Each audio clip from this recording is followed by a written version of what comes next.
senhoras e senhores, o seminário da noite de hoje é baseado nas obras de François-Marie Gabriel Delany. Delany nasceu em Paris, França, em 23 de março de 1857, no mesmo ano de lançamento de O Livro dos Espíritos. Seu pai, o representante comercial de nome Alexandre Delany, e sua mãe, Marie Alexandrine de Delot, legaram-lhe um lar espírita. Após ouvirem falar do Espiritismo, eles estudaram o Livro dos Espíritos e o Livro dos Médiuns, tornaram-se espíritas e amigos de Kardec. Seus pais fundaram em sua casa um grupo mediúnico, e neste ambiente cresceu Gabriel Delany. Delany, desde a infância, conviveu intimamente com faculdades mediúnicas, diversificadas de sua própria mãe e dos médiuns que frequentavam sua casa. Delany a tudo assistia e a absorvia. Certa vez, porque seu pai viajava, Delany, com apenas 8 anos de idade, o substituiu em uma reunião, explicando que fosse necessário às pessoas que dela participaram.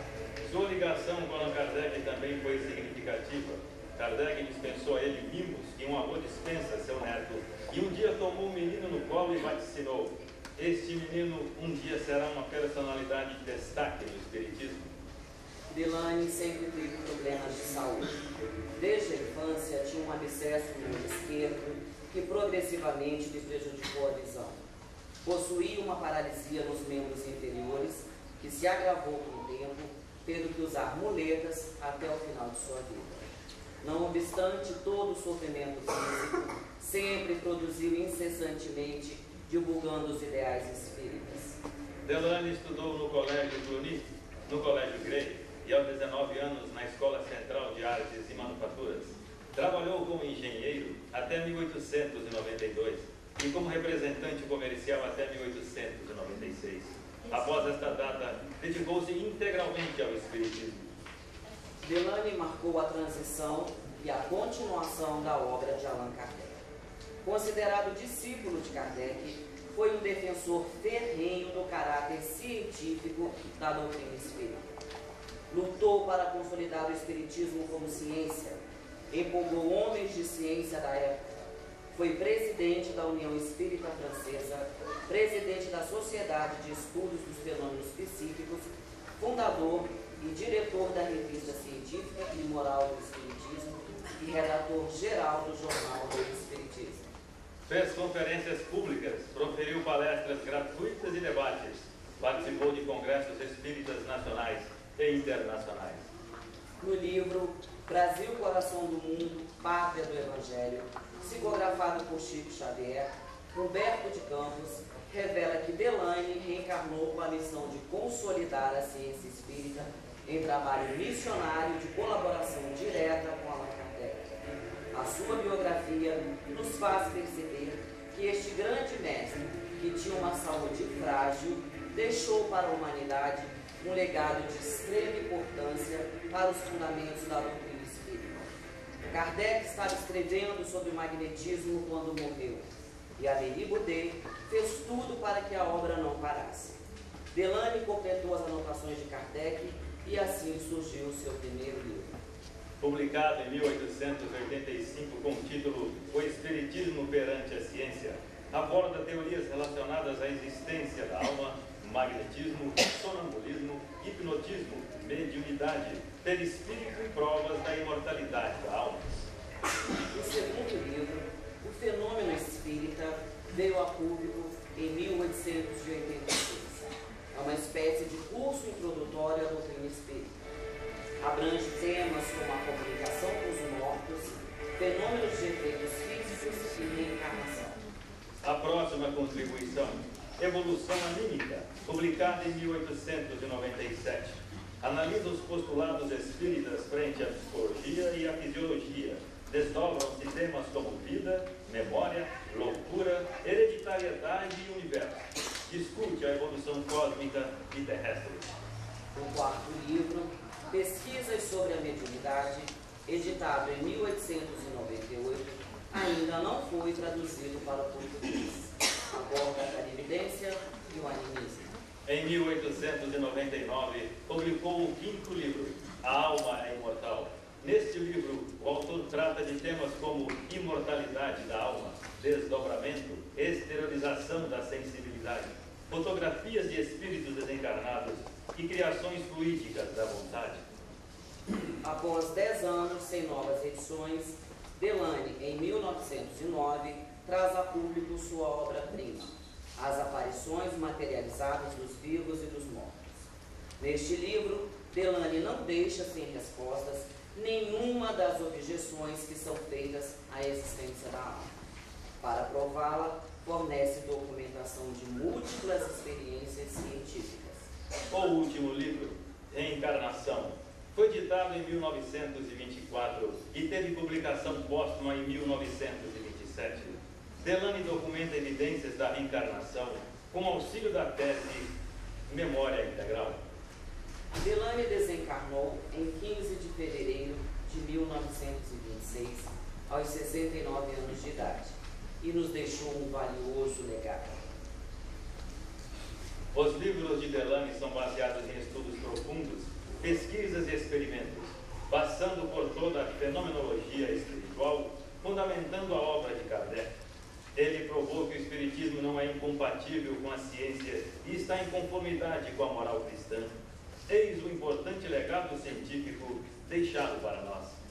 Fiquem agora com a peça Alma Científica, baseada na obra O Espiritismo perante a Ciência, de Gabriel Delany. Obrigado.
É que eu li os livros aí e cheguei a essa conclusão.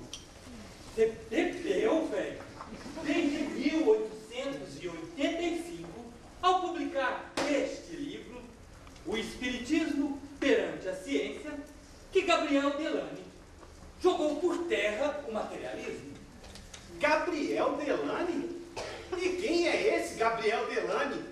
Gabriel Delany foi um autor muito, mas muito respeitado mesmo, que provou por A mais B a existência da alma. Alma? Mas alma não existe. Existe sim! A alma é o princípio inteligente, independente da matéria, que dirige o corpo. Os antigos filósofos acreditavam que éramos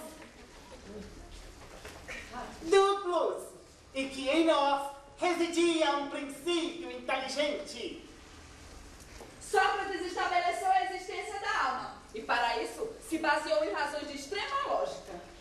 Platão e Pitágoras também desenvolveram essa crença e foram além. Admitiam um mundo distinto dos seres materiais, o mundo das ideias, e ensinavam a pré-existência da alma. E tem mais! Aristóteles, Porfírio, Orígenes e Protus, todos acreditavam na existência e imortalidade da alma. Viu? Viu o quê? Eu não vi nada.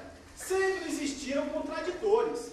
Cientistas como Moleschot e Büchner se apoiavam na ideia de que não existe outra realidade a não ser a da matéria. Moleschot e Büchner. Ah, cara, você realmente precisa ler este livro. Mas eles são cientistas. Assim como eu e você. Vai me dizer que eles estão errados?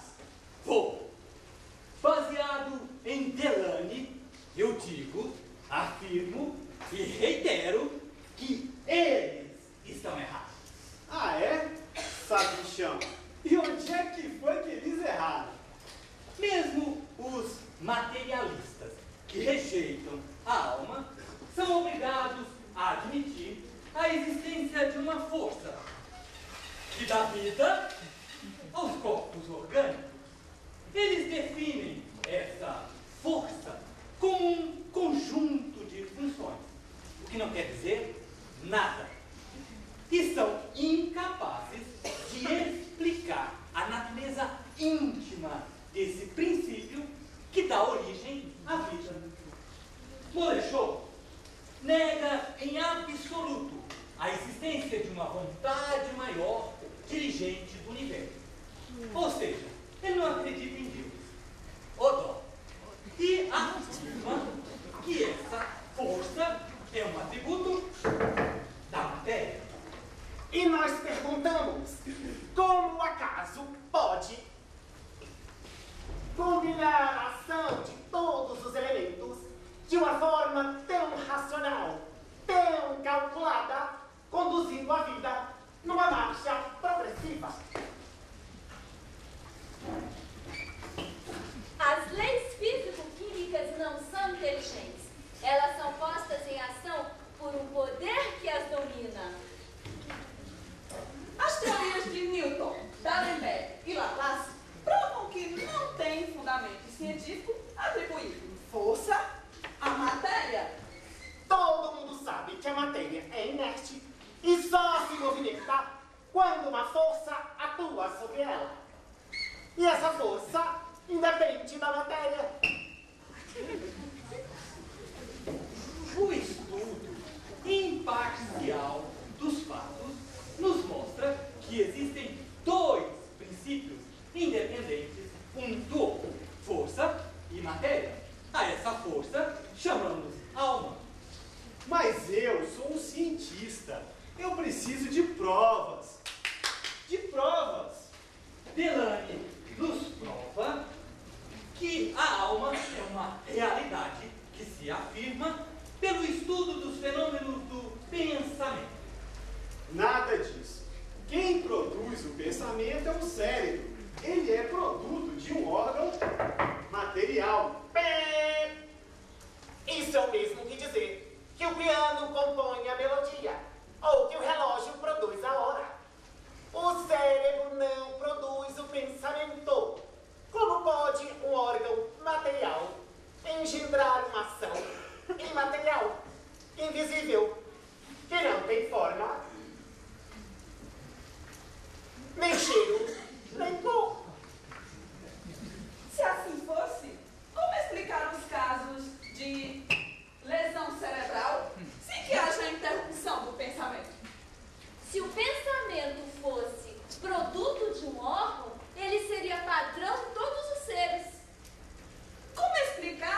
seríamos responsáveis pelos nossos atos.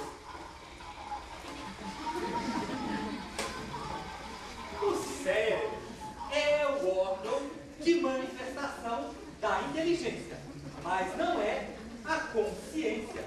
O princípio pensante independe da matéria. Mas, e o trabalho de Louis sobre a substância cerebral? Delany afirma que se acatássemos as ideias de Louis, seríamos simples autômatos, verdadeiros robôs. Mas por quê? Ora, por quê? Louis realmente foi um experimentador de primeira ordem. Seu trabalho foi bastante metódico. Ele realizou cortes milimétricos e os reproduziu pela fotografia. E com isto expôs partes mais delicadas dos centros nervosos. Eis o porquê. Ele explicou o mecanismo da sensação, como o impulso chega ao cérebro. Mas não explicou um fato importante, o mecanismo da percepção. Por isso, seus estudos não aceitam a nossa consciência em outras maneiras de agir. Seus estudos nos transformam em verdadeiros robôs. Se, pelo contrário, admitirmos a existência da alma, tudo se torna claro. É ela, a alma, que armazena as múltiplas sensações.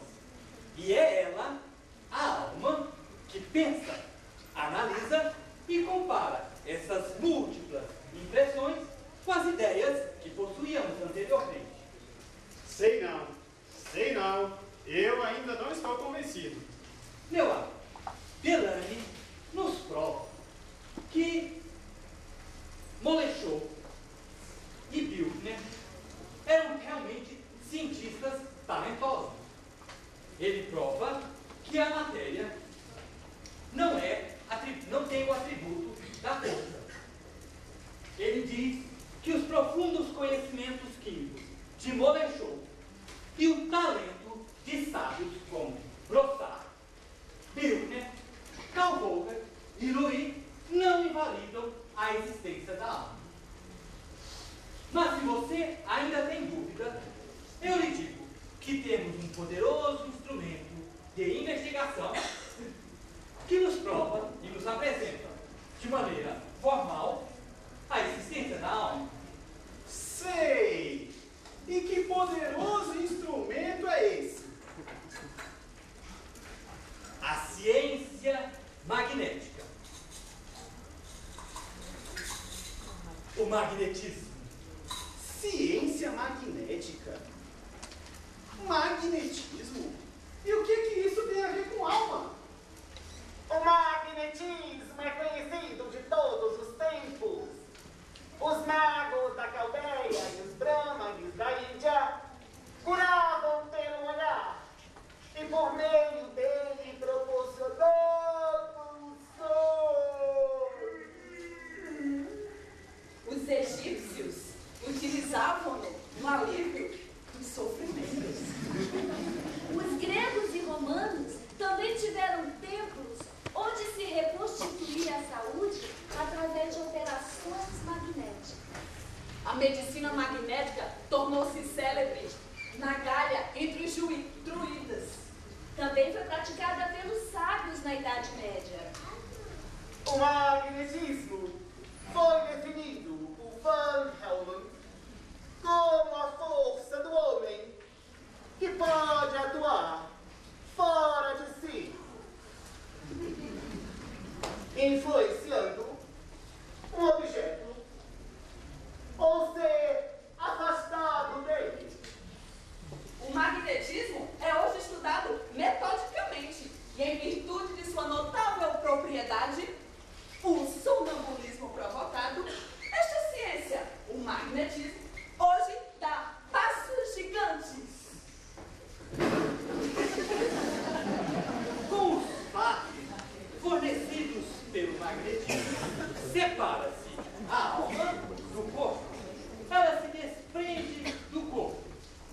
manifesta sua realidade, abre pra mim, por favor, por meio de fenômenos realmente surpreendentes. E que fato? Esses fatos retiram as dúvidas sobre a existência do eu pensante, a alma. E que fatos são esses? Comecemos pelo sonambulismo natural. O sonambulismo é o estado em que o indivíduo, embora dormindo, proceda como se estivesse acordado. Durante o sonambulismo, os membros obedecem à vontade e esta atua sobre o corpo sem ser solicitada por qualquer estímulo exterior. Difere do sono por 2 caracteres.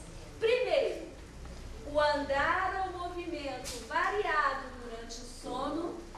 Segundo, a perda da lembrança ao acordar.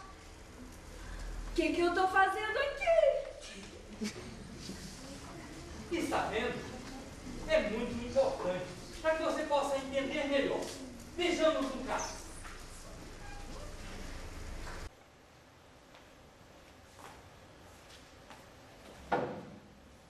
Um farmacêutico de Paris, quando lhe faltava tempo durante o dia para preparar todas as receitas, costumava se levantar à noite para concluir o serviço não terminado. Embora seus olhos permanecessem fechados, ele andava por todos os lados, lia as receitas e manipulava tudo com agilidade e prudência.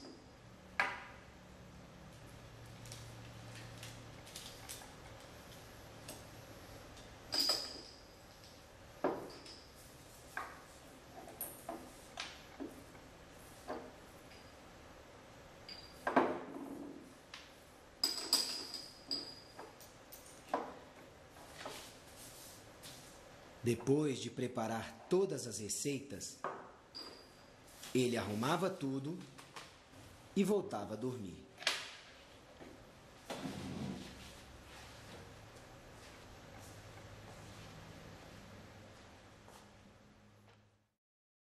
Intrigado com o fato, um médico que sabia do trabalho noturno do farmacêutico queria saber se havia discernimento nesta atividade durante o sono ou se eram apenas movimentos automáticos. O respeitado médico resolveu então observar o fato. Certa noite, deixou uma receita onde um dos componentes tinha uma porcentagem bastante alta, capaz de matar aquele que ingerisse a fórmula, e ficou escondido no laboratório para ver se o farmacêutico ia preparar a fórmula assassina. O farmacêutico fez tudo igual. Buscou as receitas, deixou-as na ordem de pedido e foi preparando, analisando, pesando, rotulando e separando.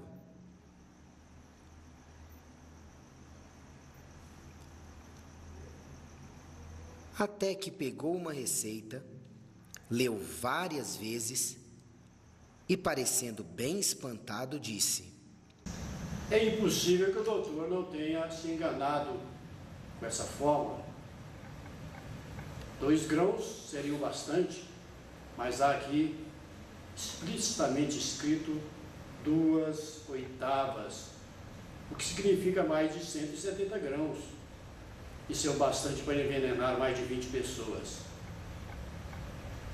O doutor estava enganado. Eu não preparo essa poção, ainda mais que ela terá que ser tomada de uma só vez.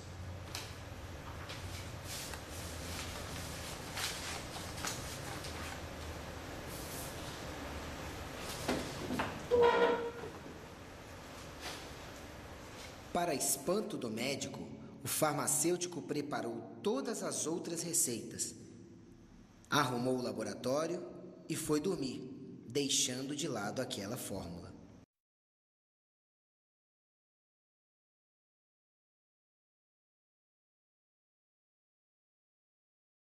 Está vendo? É impossível explicar este caso sem admitir um princípio espiritual, independente da matéria e não submetida ao sono como corpo físico. Não. Isso pode ser um ato puramente mecânico, resultado do cérebro superexcitado por uma ideia fixa. Se fosse um ato puramente mecânico, como um artista tocando piano ou como uma cozinheira lavando pratos, poderíamos explicá-lo por uma ação reflexa. Mas, além de preparar as fórmulas, o raciocínio esteve presente. E por isso, temos que admitir, aceitar a ação de um agente, a alma, que não dorme e que continua pensando e querendo mesmo com o corpo dormindo. Eu acho que você tem razão. Eu estava me esquecendo dessa parte do raciocínio. E tem também os casos de sonambulismo artificial. Não vai me dizer que o sonambulismo pode ser provocado? Exaustamente. O sonambulismo pode ser provocado pelo magnetismo. O sonambulismo magnético é a faculdade que se tem, de uma maneira muito simples, de anestesiar os sentidos com grande analogia com a paralisia do corpo provocada pelos anestésicos. O sonambulismo magnético é caracterizado pela inteira insensibilidade da pele. Pode-se picar o adormecido, fazer-lhe queimaduras de liscões, fazer-lhe queimaduras. Ele não desperta, nem dá qualquer sinal de sofrimento. O amoníaco concentrado, levado pela respiração no estado habitual, pode levar à morte. Mas é completamente sem efeito nesse estado de sonambulismo. Certos sonâmbulos também apresentam a transposição dos sentidos, que é a faculdade de ver sem a intervenção dos olhos, de cheirar sem a olfação e de ouvir sem o auxílio do ouvido. O Barão do Poté documentou todos os seus experimentos, provando a veracidade dos fatos. Além disso, diversas experiências foram feitas por médicos eminentes, mostrando que o magnetismo é uma força e o sonambulismo uma verdade, a despeito de vários sábios que queriam abafar esse descobrimento. Cara, isso acontece mesmo? Claro que sim. Vejamos mais um caso.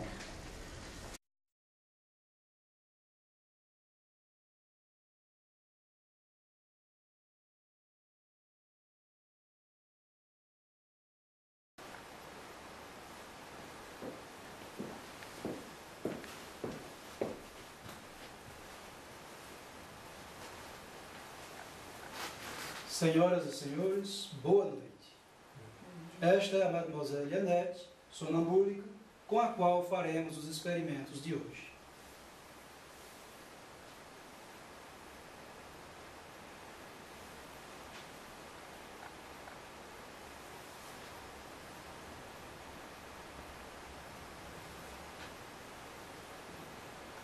Agora vamos testar a sua sensibilidade. Primeiro com um beliscão.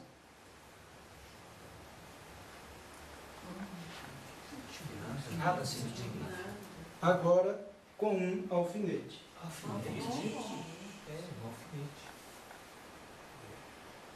Incrível. Não funcionou. Nada sentiu. Viram? Não sentiu nada. Veremos, neste instante, o fenômeno da transposição dos sentidos. A Mademoiselle conseguirá enxergar com os olhos fechados. Não acredito.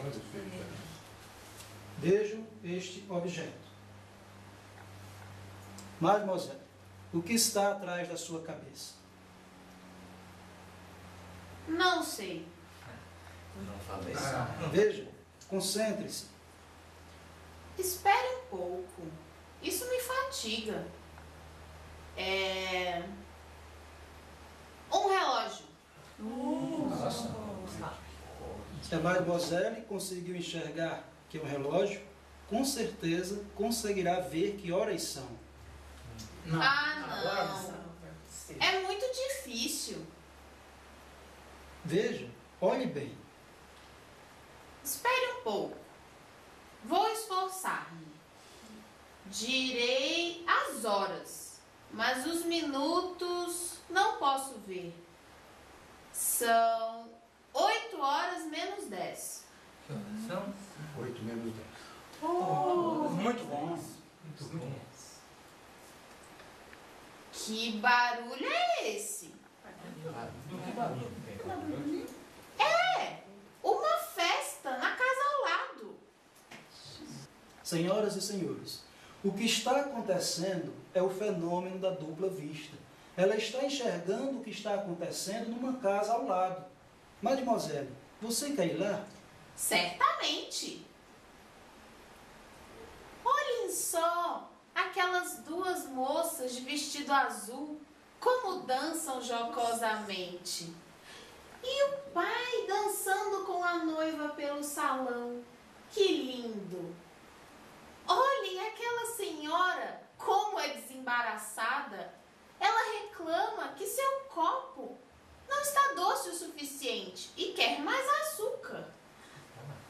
E aquele homenzinho ali, de vermelho, que roupa esquisita! Nunca vi um espetáculo mais engraçado e curioso. Senhoras e senhores, duvido que esteja acontecendo isso. Vou lá para ver. Isso. Sim.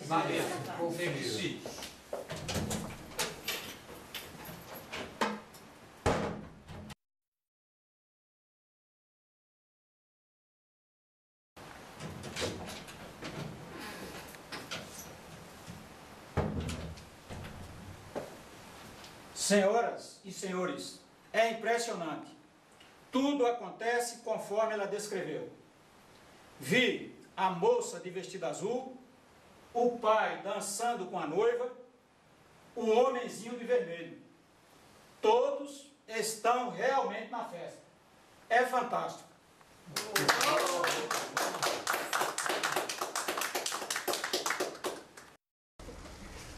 Mas como isso se explica? Muito simples.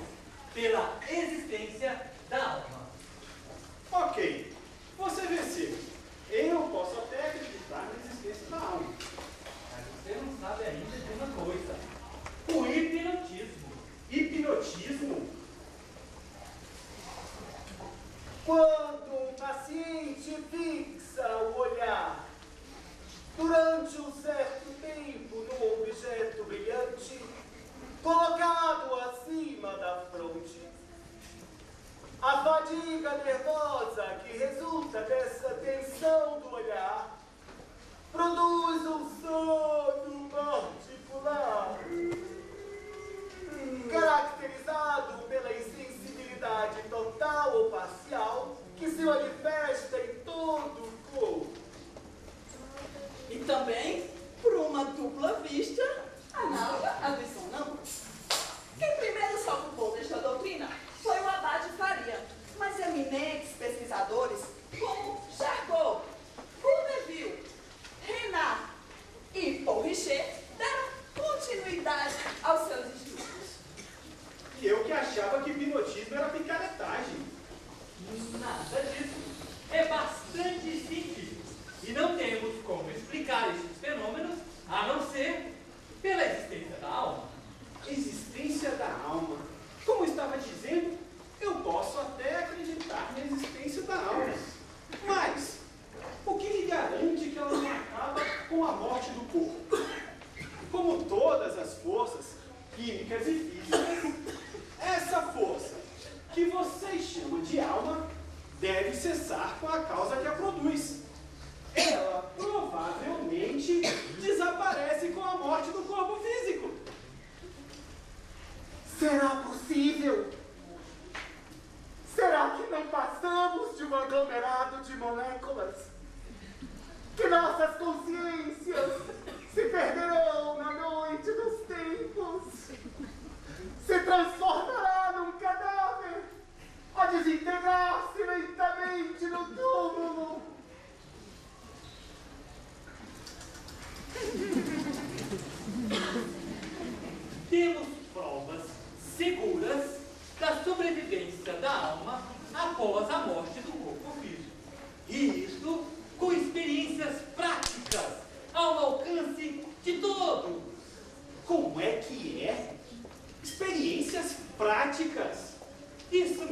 espíritos, que são as vozes do céu, que se manifestam em todos os pontos da terra, com a ajuda de uma multidão de médiuns. O Espiritismo prova a existência do plano espiritual e nos revela que o mundo dos espíritos não é uma coisa sobrenatural, mas sim uma das forças vivas e atuantes da natureza. O mundo espiritual é fonte de uma imensidade de fenômenos, até hoje incompreendidos. Por isso, relegados ao domínio do fantástico e do maravilhoso. A doutrina dos espíritos é a chave, com o auxílio da qual tudo se explica de modo facinho. Sim, o Espiritismo é a ciência nova que vem revelar aos homens, com provas irrecusáveis, a existência, a natureza do mundo espiritual e sua relação com o mundo corpóreo. Provas irrecusáveis? E que provas são essas? Sim, provas irrecusáveis.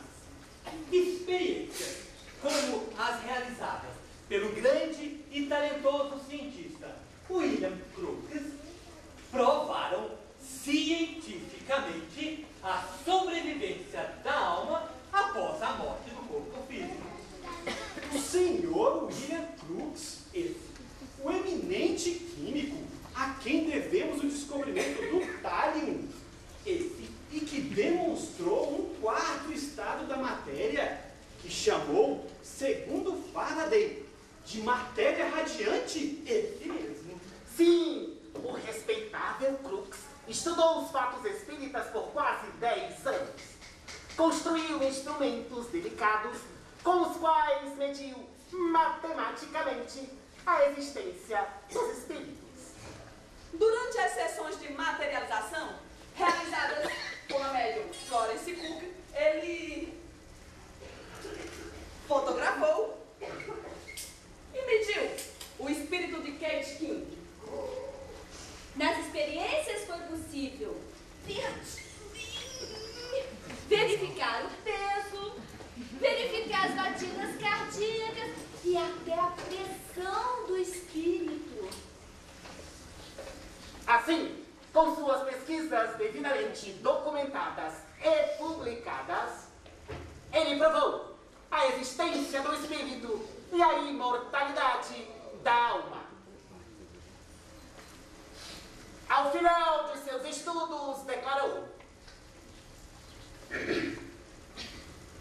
não digo que esses fenômenos sejam possíveis. Eu afirmo, eles são reais. Mas tudo isso que vocês estão me dizendo aconteceu já tem um tempão. São fatos do século XIX. A ciência evoluiu muito nos últimos tempos. Nós estamos na era digital. O mundo é globalizado. Nós temos notebook, iPhone, banda larga. O mundo mudou muito. Ei! A ciência evoluiu muito também, mas não invalidou o que Delane falou. Meu Deus, de onde saiu isso? Esse laboratório está cada dia mais louco. Não, gente. Eu tava aqui, no laboratório do lado, e não pude deixar de escutar a conversa de vocês. A evolução da ciência apenas reforçou o que Delane falou. Einstein, um dos maiores cientistas de todos os tempos, disse certa vez: a percepção do desconhecido é a mais fascinante das experiências. O homem que não tem os olhos abertos para o misterioso passará pela vida sem ver nada. Tudo bem. Mas e casos concretos? Eu aposto que você não tem nada aí escondido na sua manga para me convencer. Tem? Na manga? Tenho não. Mas eu tenho alguns exemplos para contar. Um deles trata de estudos sobre o funcionamento do cérebro.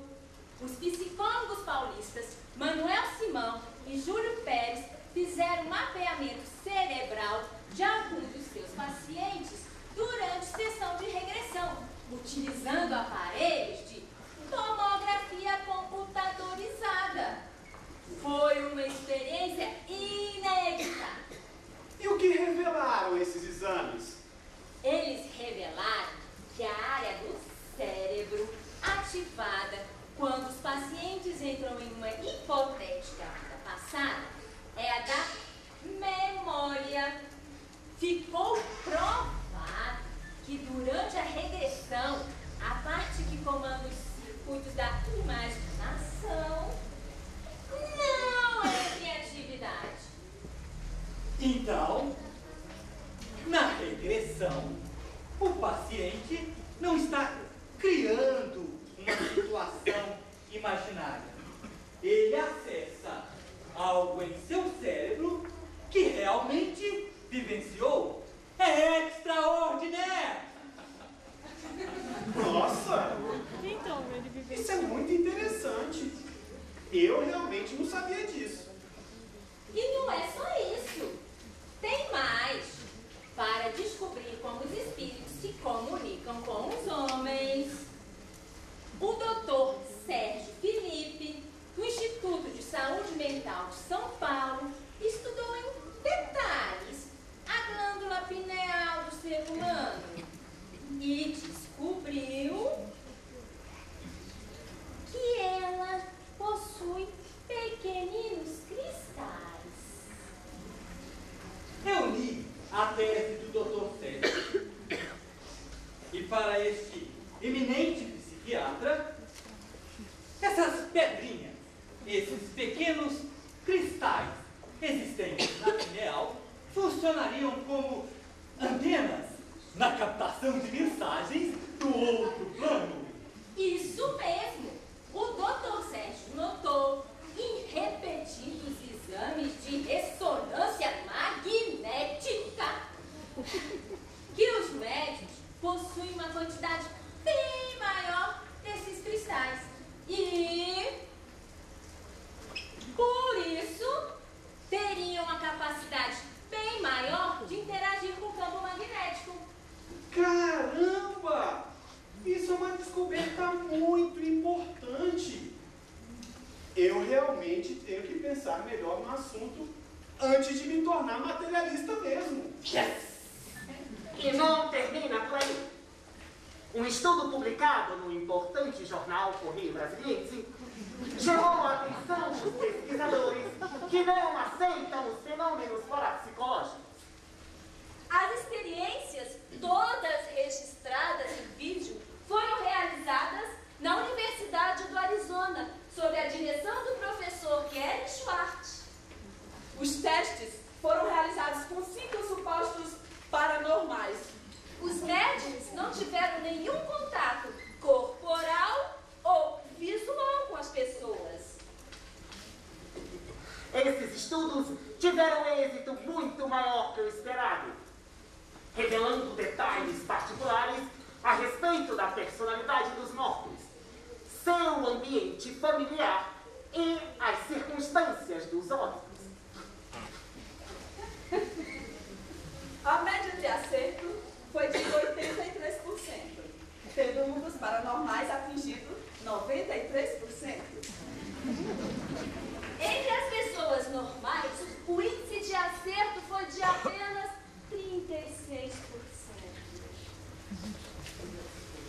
Esses estudos chamaram a atenção e geraram grande expectativa de mudança de mentalidade, revelando a autenticidade dos dons psicológicos e parapsicológicos e também a continuidade da consciência após a morte do corpo.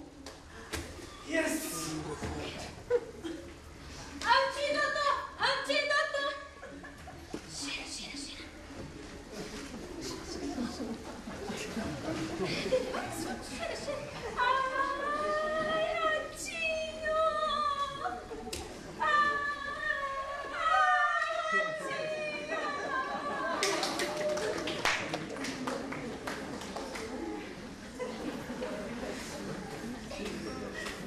Tá vendo? Está bom para você? Bom. Não tá, mas tá bom. Mas eu ainda tenho muitas dúvidas sobre a comunicação dos espíritos. E o que são esses médiuns? E qual a consequência dessa vida espiritual?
Fabiana está aí?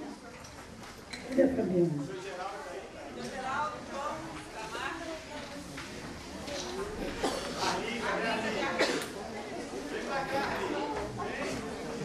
Período, Heloísa.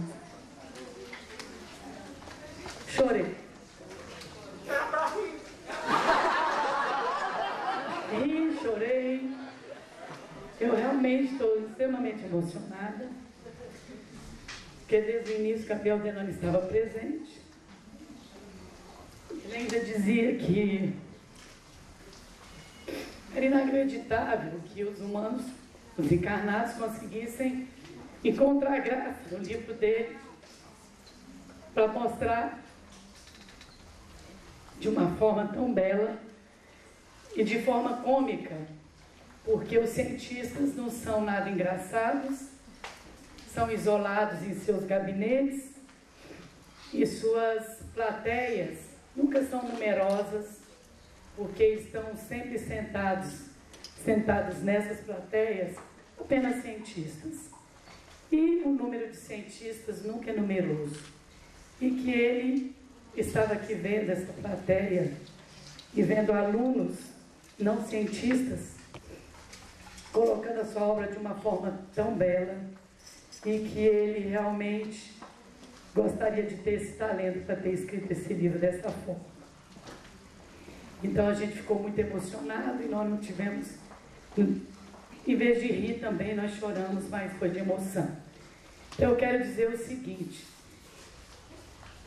se eu acho que tivesse esfolado todos nós, se tivesse arrancado o nosso coração e se tivéssemos sido queimados nos circos de Roma, comidos pelos leões para não fazer esses seminários, ainda assim passaria eu por tudo isso, porque valeu a pena estar aqui hoje presente.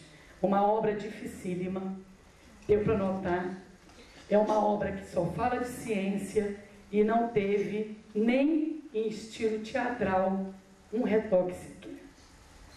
E ainda dizia eu para Gabriel Delany, na esperança de que ele me ouvisse, ele ouviu e balançou a cabeça: por favor, traduzam para o francês legendado, porque a gente enviará esse DVD para o Instituto Gabriel Delany na França. Será um presente, e ele agradeceu. Porque com certeza está lindo, nota 10, maravilha. Vou até passar para o Erildo e a Heloísa, porque eu tenho certeza que eles têm algo para dizer. Gente, perfeito, perfeito, perfeito. Realmente a obra muito robusta foi demonstrada de uma forma muito bonita. E o rato, tão amigo do homem, tão judiado nesses laboratórios, conseguiram trazer o coitado do rato e ele hoje foi sucesso. Ele foi o artista principal, porque o quanto a saúde humana deve ao rato. Então eu acho que vocês trouxeram essa homenagem a ele, e ter sido feito por Arthur foi a coisa mais linda. E eu, gente, Teatro Vida, vocês 4, vocês 5 foram 6, né, lindos. E a Rafaela, cadê a Rafaela? Menina, a Nália Franco está pensando, ela vai continuar implantando ou vai querer ser do Teatro Vida? Ela vai deixar esse dever de casa para você decidir. Foi tudo muito lindo, muito belo. Eu acho que foi extremamente criativo, porque vocês... Aí agora eu agradeço a mim mesma por ter sido assertiva, porque houve muitos murmúrios. Essa obra, Germana, não dá para mudar essa obra, que obra difícil da gente falar, todo mundo vai dormir. Não, gente, quem dormiu realmente perdeu a beleza de aprender e de ver como se fala de ciência, como disse Gabriel, de uma forma em que todos possam encontrar humor. E a gente agradece muito a presença de Gabriel Delany. Eu acredito que ele já vinha assistindo os ensaios e ele quis aqui se mostrar visível para que a gente transmitisse para vocês o quanto ele está, assim, lisonjeado pela homenagem da obra dele, está sendo lembrado de uma forma em que façam com que as pessoas leiam, porque de ciência não é todos que conseguem ver e ler. Erildo e Heloísa, antes da prece final, vocês querem fazer algumas considerações?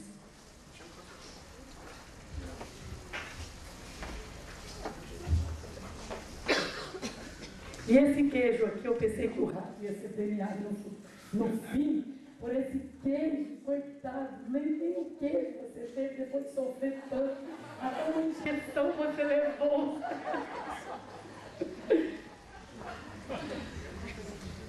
Boa noite a todos. Eu só queria, da minha parte, parabenizar o grupo que representou tão bem esta peça e também aqueles que foram responsáveis por escrever, por ler a obra, por pensar todos esses elementos, encadeando, né? Concatenando todas essas ideias. E o que eu posso dizer é que, pelo menos da minha parte, eu saio aqui muito fortalecido na convicção da sobrevivência da alma. Eu creio que também muitos dos que estão aqui, se não todos, também vão levar para casa, né, esse sentimento robusto de que é inquestionável a sobrevivência do espírito, não só por uma questão de boa apresentação, em que eles foram muito felizes, mas pelos elementos apresentados, não só do tempo, né, de William Crookes e outros que estudaram a matéria, mas também elementos, né, utilizando a tecnologia dos dias de hoje, como a tomografia computadorizada, que descobriu aquela coisa impressionante, né, de que a região do cérebro encarregado pela imaginação, ela fica neutralizada no processo de recapitulação dos fatos passados. Isso eu achei incrível. Bom, eu passo das palavras da Germana, do Erildo, também minhas, porque é de uma magnitude imensurável. Nós não temos palavras mesmo para parabenizar este grupo. Fiquei simplesmente maravilhada, porque sou apaixonada pela doutrina, sou apaixonada pelos clássicos.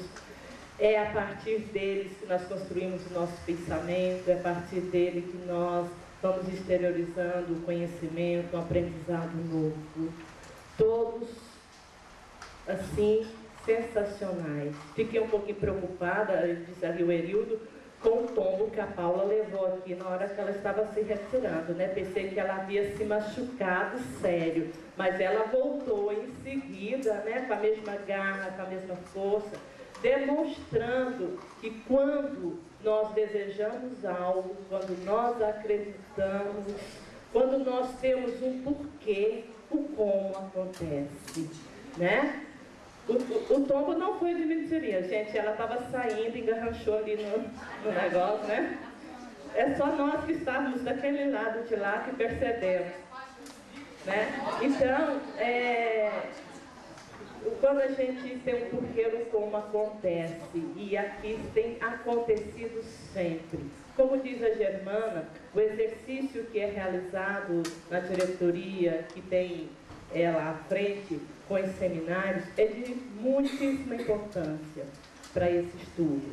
Então, nós estamos sempre afiançando e acreditando no trabalho desses que estão chegando, que serão os continuadores, né, que levarão adiante essa mensagem, porque nós vamos indo e outros virão e sucessivamente nós estaremos retornando, mas cada vez mais que nós nos fixamos nesse entendimento, nesse conhecimento, mais e mais nós estamos nos melhorando. E quando nós podemos partilhar com o outro aquele cadinho já amealhado, é muito mais saboroso. Então, parabéns a todos vocês, parabéns à sua diretoria, sucesso sempre.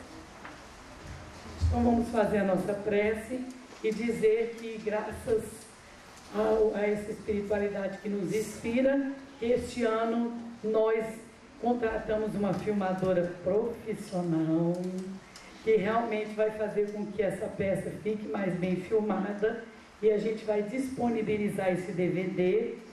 O Iron disse que daqui 2 semanas, Iron, E aí, quem quiser presentear os amigos, especialmente os amigos cientistas, eu acho que eles vão gostar muito de ver a ciência tendo como preferência tema do teatro, porque é bem difícil, né? As pessoas são muito apaixonadas por romance, mas quem realmente se tem a lógica científica, a alma científica, levem, que eu acho que eles vão gostar de ver a ciência demonstrada de uma forma tão cômica e acertada e precisa.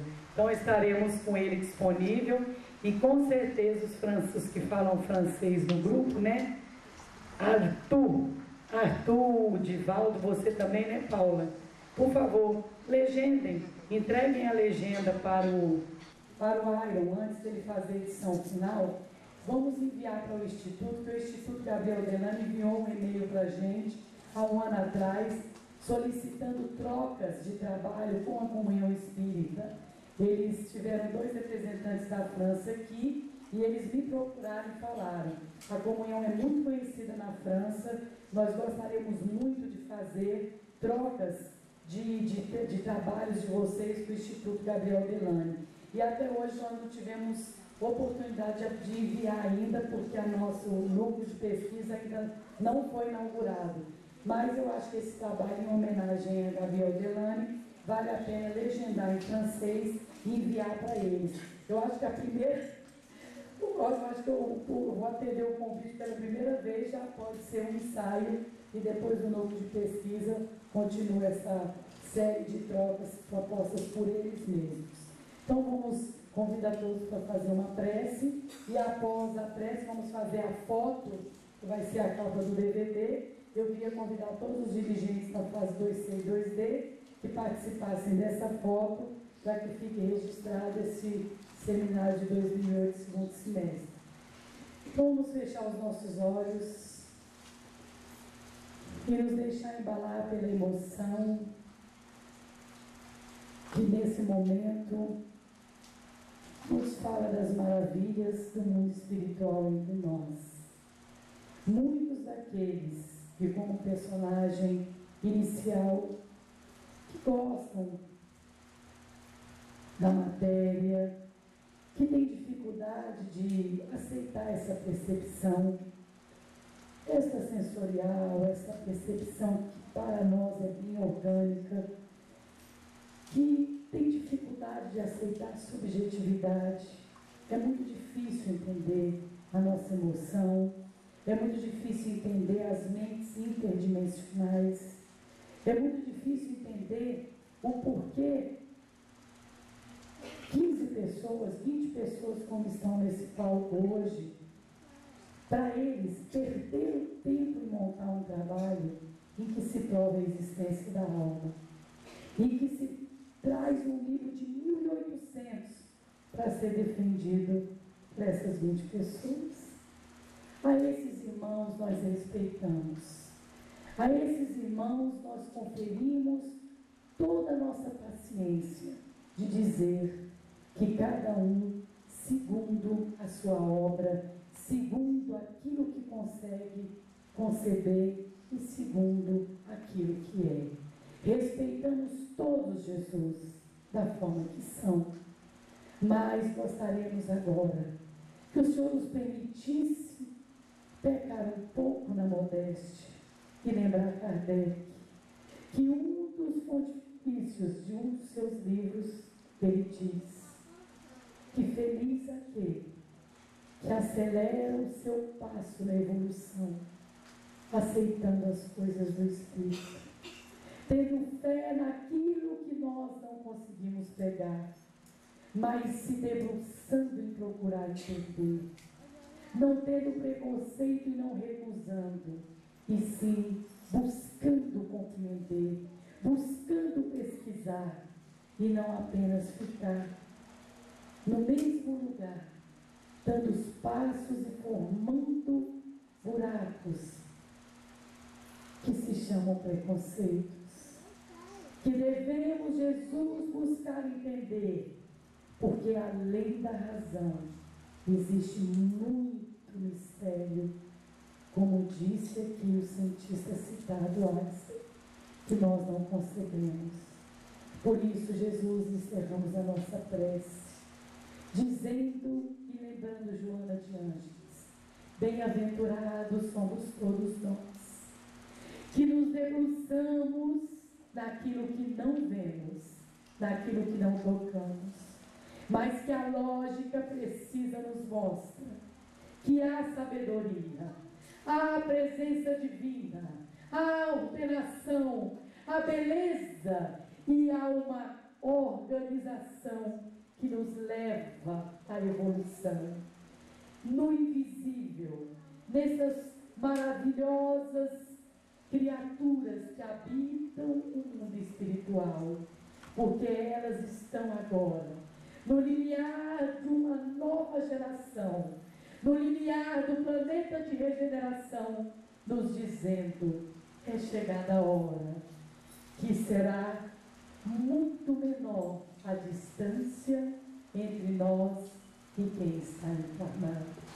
E nesta hora, aqueles que tiveram a fé, aqueles que no momento da obscuridade, onde a matéria reinava, souberam ter a fé, esses serão os primeiros, esses vestirão a túnica, esses serão os líderes do novo mundo, porque eles foram provados e passaram no teste, e novas provas lhe virão, mas serão provas que trarão para essa humanidade o bem, e não mais as provas duras daqueles que não têm fé e que precisam, dos momentos de dor, dizer: Senhor, aqui estou, faça de mim o seu servo, e que sua vontade se faça na terra através de mim.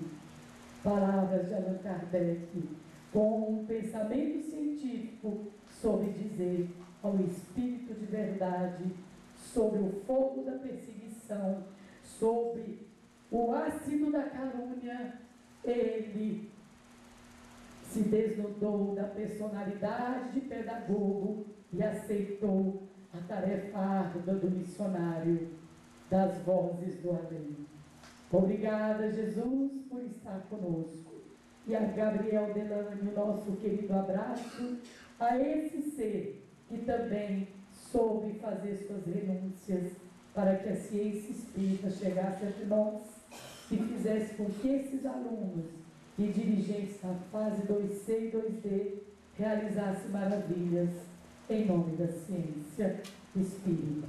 Obrigada, Jesus, e na paz de Deus encerramos esse seminário dizendo graças ao Senhor.